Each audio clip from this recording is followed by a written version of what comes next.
Okay. ഈ ഒരു പ്രോഗ്രാമിലേക്ക് ജോയിൻ ചെയ്യുമ്പോൾ അതിന്റെ ക്വാളിഫിക്കേഷൻ സാധാരണ കുറച്ച് പേര് പറയുന്നത് കേട്ടു. പ്ലസ് ടു പറ്റില്ല, ഡിഗ്രി ഉള്ളവർക്ക് മാത്രമേ ഇതിൽ ജോയിൻ ചെയ്യാൻ പറ്റൂ. അതിലൊരു ക്വാളിറ്റി മെയിൻറ്റെയിൻ ചെയ്യും അങ്ങനെയുള്ള കാര്യങ്ങളൊക്കെ കേട്ടിട്ടുണ്ട്. ശരിയാണോ?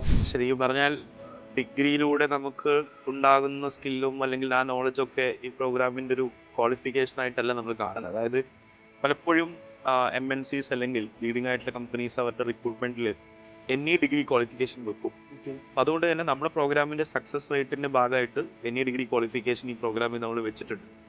പെർസ്യൂങ് ആണ് അല്ലെങ്കിൽ ഒരു ഓൺലൈനിലോ റെപ്യൂട്ടഡ് ആയിട്ടുള്ള യൂണിവേഴ്സിറ്റിയിലോ എൻറോൾ ചെയ്ത ഒരാൾക്കും ആ ഡോക്യുമെന്റ്സിന്റെ ഒക്കെ പിൻബലത്തിൽ അഡ്മിഷൻ എടുക്കാവുന്നതാണ്. അസസ്മെന്റ് ഉണ്ട്. ഓക്കെ. അസസ്മെന്റ് എന്നുള്ളത് അവർക്ക് എന്തൊക്കെ അറിയാം എന്നുള്ളത് നോക്കാനല്ല, എത്രത്തോളം ഇൻട്രസ്റ്റും ഡിസയറും പാഷനും ആളിലുണ്ട്. നമ്മളൊരു ഈ പ്രോഗ്രാമിന് അവസരം കൊടുത്തു കഴിഞ്ഞാൽ അവരുടെ ഒരു കരിയർ ഗോൾ അല്ലെങ്കിൽ അവരുടെ ഒരു പ്രൊഫഷണൽ ലൈഫിൽ ലോങ് ടേമിൽ അവരുടെ ഡ്രീമായിട്ട് ഈ ഇൻഡസ്ട്രിയും ഇതിലെ കരിയറും കാണുന്നുണ്ടോ, ഇത്തരം കാര്യങ്ങൾ നോക്കാൻ വേണ്ടി മാത്രം പ്രോഗ്രാമിന് അസസ്മെന്റ് ഉണ്ട്.